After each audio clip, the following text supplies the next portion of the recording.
그러니까 심재철은 유시민이 조서 때문에 자기가 엄청 힘들게 조서받았다고 하지만 그거 유시민 거 아니더라도 서울대 총학생 회장이 다 관찰돼서 있었던 건데 유시민을 그 탓할 건 아니라고 생각해요. 더군다나 선배가 선배들 입장에서.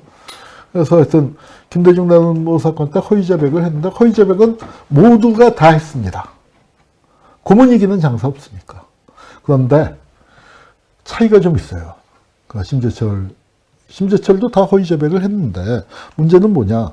이제 그 다들 법정에서 고문 사실을 폭로했거든요. 이거 다 허위자백이다. 고문에 못 이겨서 허위자백한 거다. 다 그렇게 얘기하고 있는데 딱 한 명이 아니다. 공소 사실 맞다. 김대중이 학생동원에서 이렇게 폭력 시위 유발했고 뭐 했다. 이게 저 진술에 의해서 사람이 죽고 살고가 결정되는데 모든 피고인들은 다 부인을 하는데 딱 한 사람 심재철이 그걸 인정을 했다는 거죠. 그러니까 사람들이 거기서 그러니까 이해찬이 너 미쳤어 왜 그래 하고 울부짖었다고 그러고 다른 피고인들도 다 그랬는데 나중에 김대중 대통령과 심동재 고생 많았지 하고 그러니까 심재철도 고문을 많이 당했으니까. 하여튼 김대중 대통령이 제일 어른이니까 그나마 그렇게 이제 감싸 주시고 다른 사람들은 다 그러는데. 네, 유시민 노무현재단 이사장이 1980년 당시 계엄사 합동수사본부에서 쓴 진술서를 두고 한국당 심재철 의원과 유 이사장 간 진실공방이 가열되고 있습니다. 심재철 의원은 당시 서울대 총학생회장이었고 유시민 이사장은 총학생회 대의원회 의장으로 두 사람은 운동권 선후배 사이였습니다. 심재철 의원은 유시민 이사장이 진술서에 자신을 78차례 언급하는 등 학생 운동권의 행적을 상세하게 기록했다면서 진술서 원본을 페이스북에 공개했습니다. 이에 대해서 유시민 이사장은 당시 합수부 수사관들을 속이기 위해서 거짓말로 진술서를 작성했고 학생운동 비밀 조직은 지켰다고 반박했습니다. 자, 그때 이제 최근에 우리 유시민 선수가 대화의 희열에 나와서 5월 17일 그 얘기를 좀 했어요. 그러니까 서울역 회군 얘기에서부터.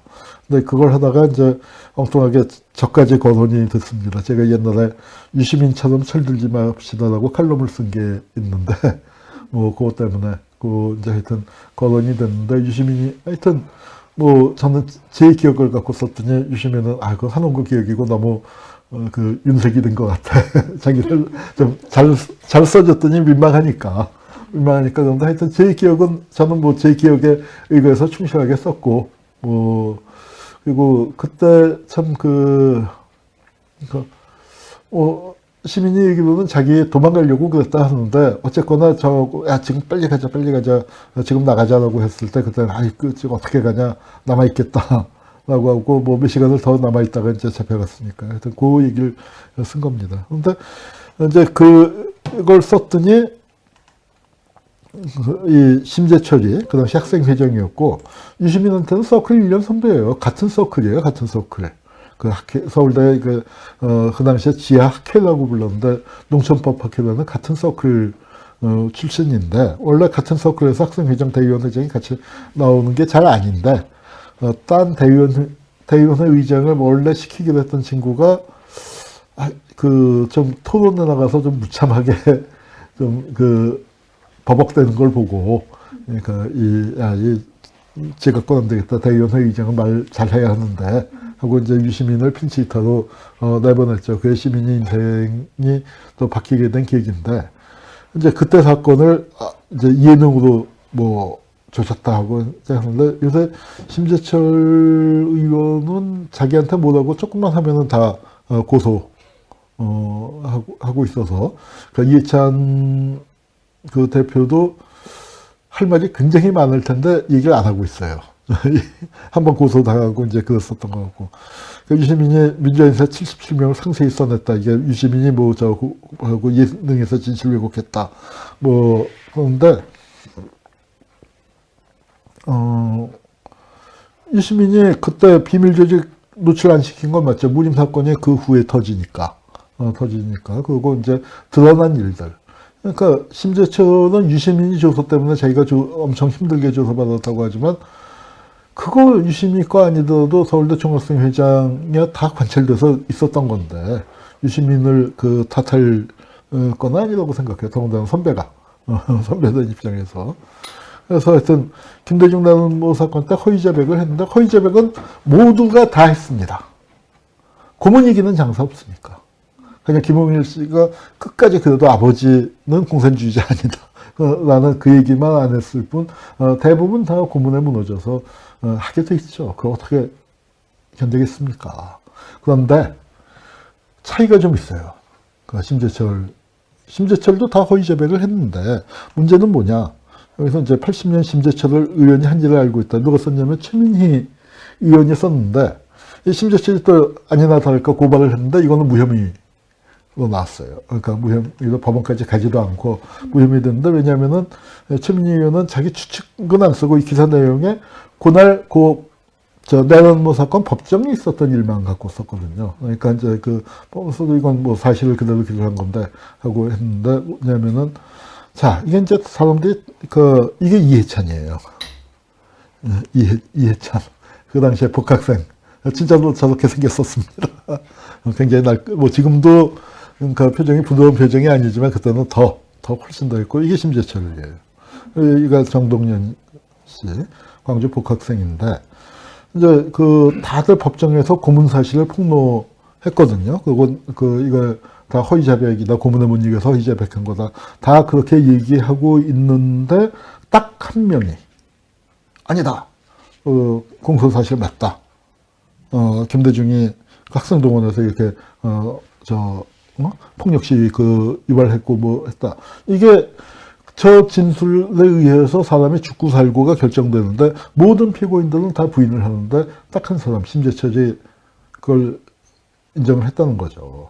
그러니까 사람들이 거기서 그러니까 이해찬이 너 미쳤어 왜 그래 하고 울부짖었다고 그러고 다른 피고인들도 다 그랬는데 나중에 김대중 대통령과 심동재 고생 많았지 하고 그러니까 심재철도 고문을 많이 당했으니까 하여튼 김대중 대통령이 제일 어른이니까 그나마 그렇게 이제 감싸주시고 다른 사람들은 다 그랬는데 이게 뭐냐면 공판 끝나고 난 다음에 이제 다들 같은 처지니까 서로 그러니까 이 피고인 가족들 그러니까 서로 위해주고 위로해주고 그러는데 그날 공판 다음부터는 심재철의 가족은 밥도 따로 먹었다는 거예요.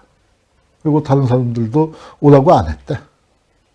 그러니까 이제 그게 그렇게 되면서 심재철이 완전히 이쪽하고는 갈라서게 다시피 그렇게 됐는데 문화방송 들어간 거 갖고도 말이 스타지어서 많은데 그건 잘 모르겠습니다. 하여튼 그러고 그러나 문화방송에 들어가서는 노조 활동을 열심히 했어요. 노조 전임제도 하고 그랬으니까 그때까지 완전히 마시간 것 같지는 않았는데 정치를 하고 싶어 했는데 평민당 김대중 그쪽에 안양에서 공천을 달라고 하니까 김대중 대통령 쪽에서 거기 이제 이미 가수 최희준 씨를 낙점을 해놓고 있는 상태였고 그리고 이제 저기서 고생 많았지 하고 위로는 해주셨지만 김대중 대통령도 속이 좋지 않았을 거 아닙니까? 속이 좋지 않았을 테니까 그리고 이제 심재철이 다리가 불편해갖고 이제 건강이 안 좋고 그러니까 건강을 회복한 다음에 아직 젊으니까 다음번에 해라 했는데 야당에서 공천을 안 주니까 한나라당 쪽으로 가버렸어요.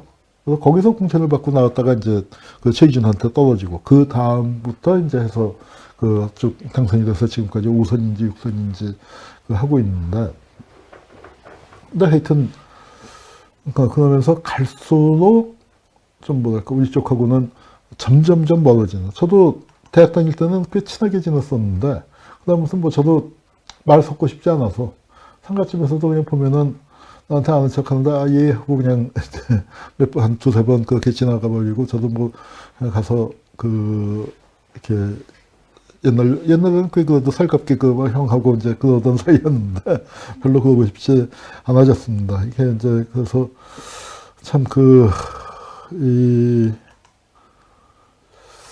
참 마음 아픈 일이죠. 가슴 아픈 일인데 이렇게 됐습니다. 그래서 예. 그러니까 심재철이 이게 이해찬이 뭐 나를 뭐 자백했다는데 이해찬도 얼마나 고문당했으면 그렇겠습니까? 이게 정말 똥 묻은 개가 겨 묻은 개를 나무라는 격인데 가장 결정적인 건 뭐냐면은 그 조사실에서 한 거 고문당하면서 했는데 그거 누가 고문을 이길 수 있겠습니까? 그런데 법정에서 다들 용기를 내서 하는데 그래서 법정에서 저기서 심재철은 완전히 좀 아웃되는 분위기. 그 내란모 사건의 여러 공범들 속에서 아웃되는 그 분위기가 됐고 결국 김대중 대통령은 이제 1심에서 사형을 받았습니다. 사형을 받았고요.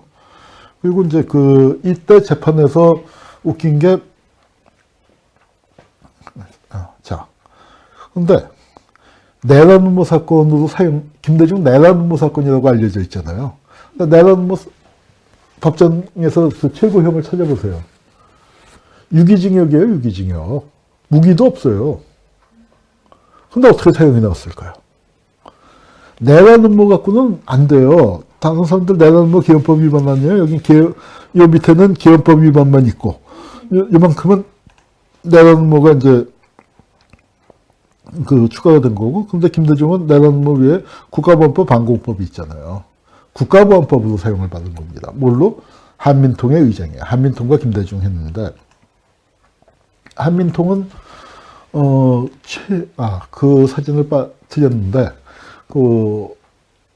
한민통 대책이라는 걸 전에 만들었었어요. 2002년도에. 그래서 일단 귀국을 다 시켰었는데, 또 문제가 생겨서, 지금 문재인 정권이 됐는데도 한민통 관련자라고 귀국이 안 되는 분이, 손형근 의장.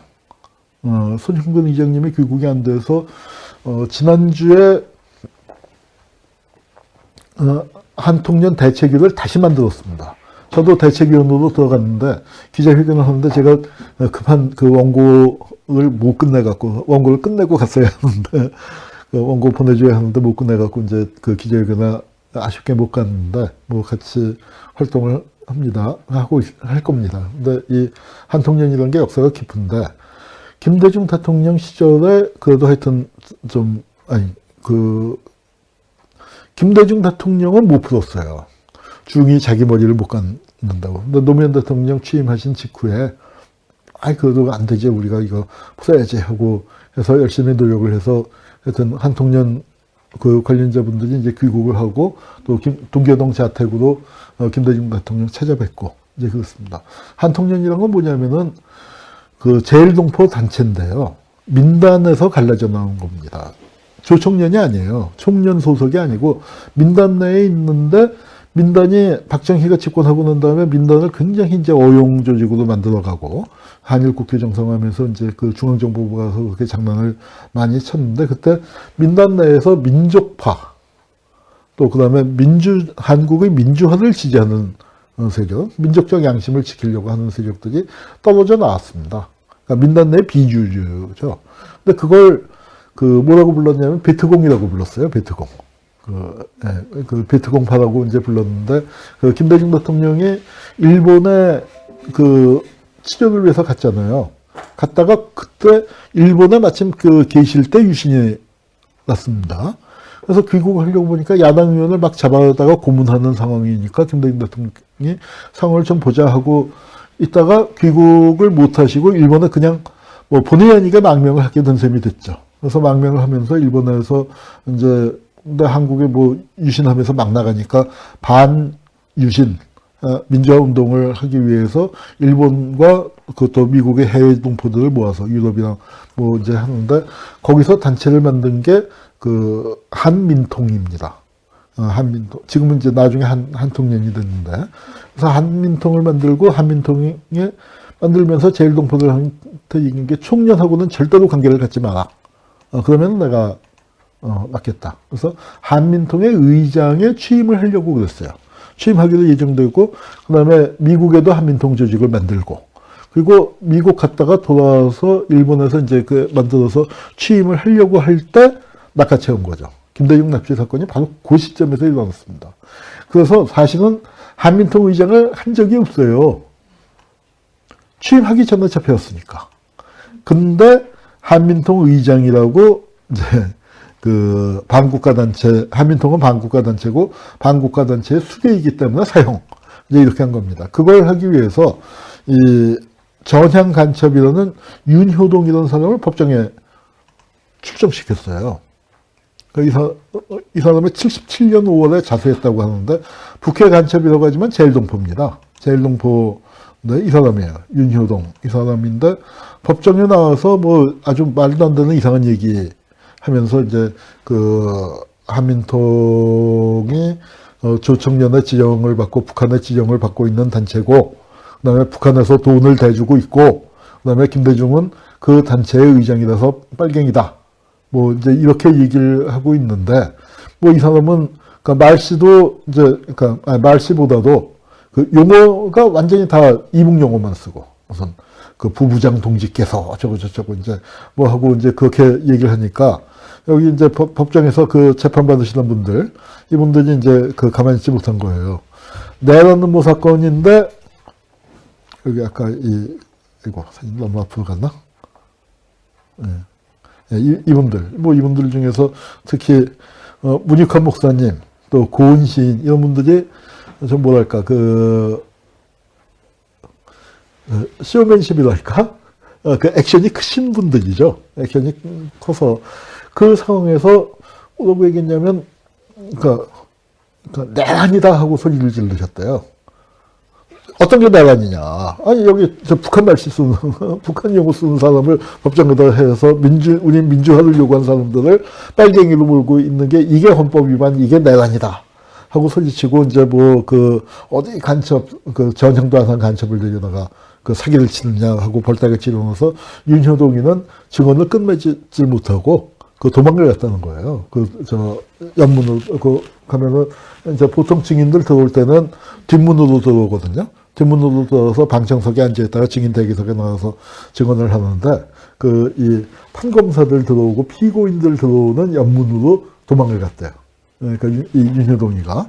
그렇게 해서 이제 하여튼 윤효동이를 불러서 이제 한민통 관련자로 그렇게 이제 뭐라 가려는 걸 이제 무력화시켰죠.